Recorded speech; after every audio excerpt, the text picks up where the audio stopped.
This is for 5th grade social studies, week number 26, Outcomes of the American Revolution. This is part 2.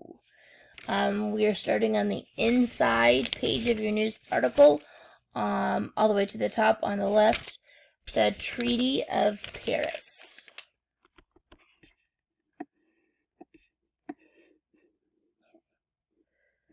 The last major battle of the American Revolution was fought in 1781. The Americans and the French forced British Army General Cornwallis to surrender at Yorktown. After years of fighting, the British decided that the war was too expensive to continue. Although the battles were over, British forces remained in the U.S. They were still stationed around Charleston, South Carolina. The powerful main army was still in New York. While neither side took any decisive action, it took another 2 years for all of the issues to be resolved. At last, both sides agreed to meet and discuss terms for a treaty to end the war. The king sent representatives from Great Britain. The United States was represented by Benjamin Franklin, John Adams, and John Jay. They met in Paris, France, near the end of 1782. They spent 10 months working out the details of the Treaty of Paris. The treaty set out conditions that each side agreed to follow. For the first part, you need to highlight the last major battle of the American Revolution was fought in 1781.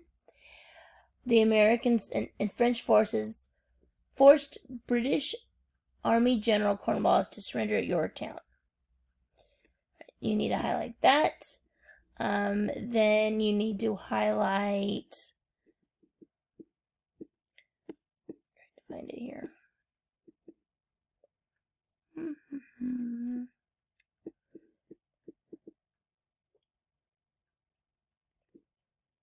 At last, so right here, at last, both sides agreed to meet and discuss terms for a treaty to end the war. You're going to highlight that all the way down to 1782. Go ahead and highlight those things real quick. Now, the treaty set out conditions that each side agreed to follow. Britain would recognize the United States of America as an independent nation. You need to highlight that one in particular. Britain seceded or gave up its territory east of the Mississippi. This doubled the size of the new country. You need to highlight that one. Florida would be ceded to Spain.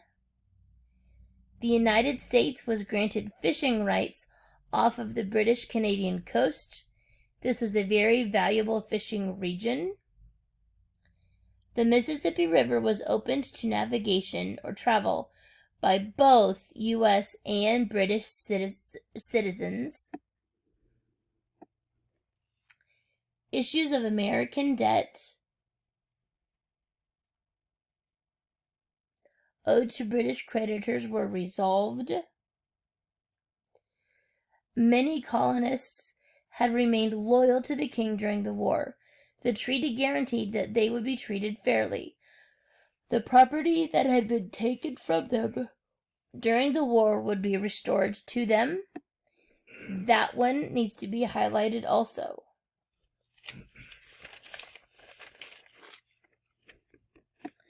And then Great Britain knew the value of continued trade with the new United States, so they were very agreeable in the process of creating the treaty. The Treaty of Paris was signed on September 3rd, 1783. The British signed a separate peace treaty with France and Spain, officially ending the Revolutionary War. And all of that section that I just read right near needs to be highlighted also. And then we are going to go to the fate of the Loyalists. That is just there on the far right-hand side, at the top of the inside. Not all American colonists supported the cause for independence. Historians estimate that about 500,000, or 20%, of all colonists remained loyal to the British government. That particular figure, that number, needs to be highlighted because that question is on your test. Between 60,000 and 80,000 loyalists left the American colonies during or after the American Revolution. They primarily settled in Great Britain, Canada, the Caribbean, and even Spanish Florida. Many loyalists stayed and faced significant hardships. Thousands of loyalists who remained in the new United States had their property vandalized and destroyed. Those who lost their property during the war often did not regain it after the war. Some loyalists were able to recover their property, but were forced to pay additional taxes to reclaim it. Others faced public humiliation, ridicule, and violence. This paragraph right here needs to be highlighted. Life for most loyalists was very difficult following the war. Many loyalists recorded their experiences in letters and other publications during and after the war. Judge Samuel Kirwan, who was born in Massachusetts, spent 9 years in exile for remaining loyal to the British government.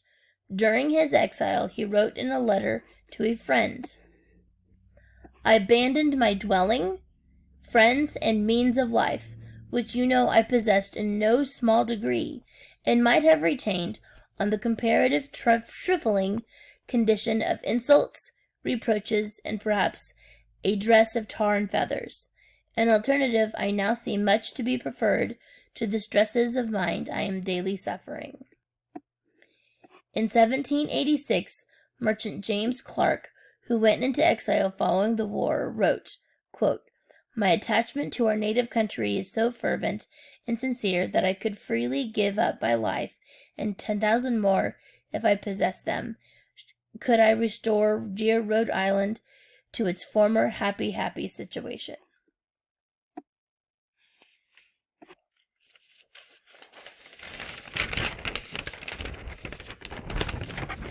You are now going to turn to the back of your newspaper, Dissent Among the Colonists.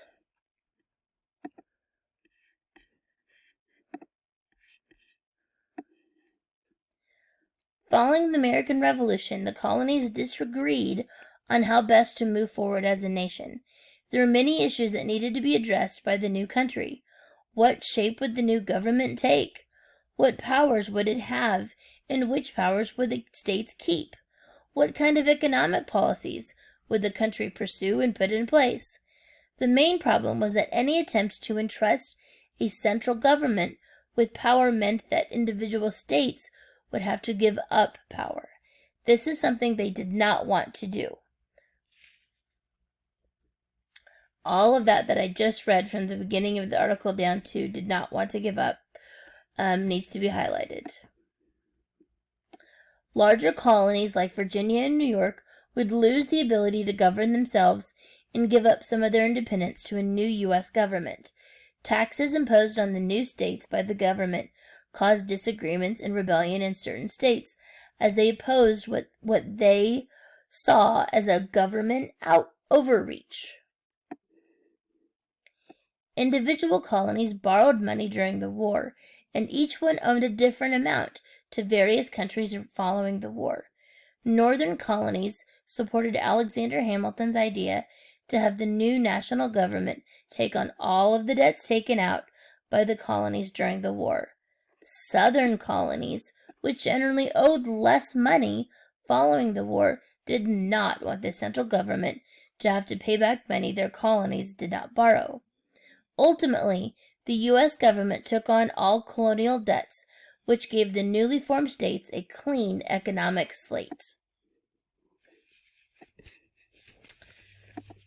The next article is Shays' Rebellion.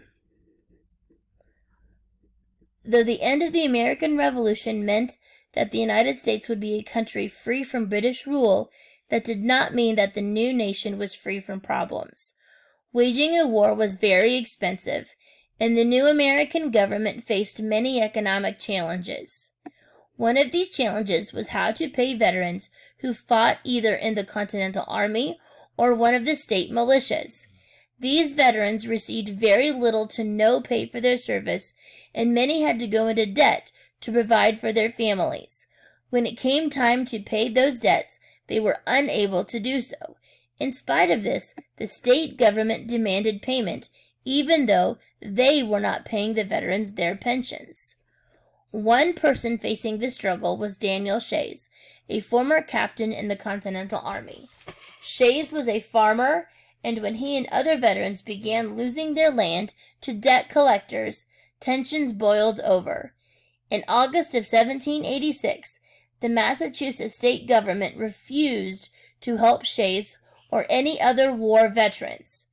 Between August and December of 1786, Shays and his followers, called Regulators, led many protests against debt collectors taking veterans' lands. On January 25, 1787, Shays and 1,500 Regulators approached the Federal Armory in Springfield, Massachusetts. Their intent was to take control of the building to force the government to listen to their concerns. There were 1,200 Massachusetts militiamen guarding the armory.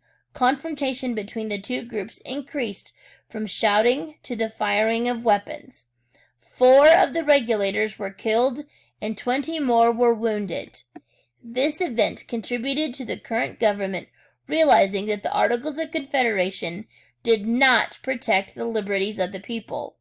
A delegation of representatives from each state convened in Philadelphia to discuss changes to the current government. The Philadelphia Convention of 1787 was created for the United States government to be stronger and better able to address the economic and political needs of the people. That is the end of the text. You will find 2 questions written on the board. You need to get a piece of notebook paper, write down the questions, answer those questions, write your name on the paper, and then turn it in. Thank you very much.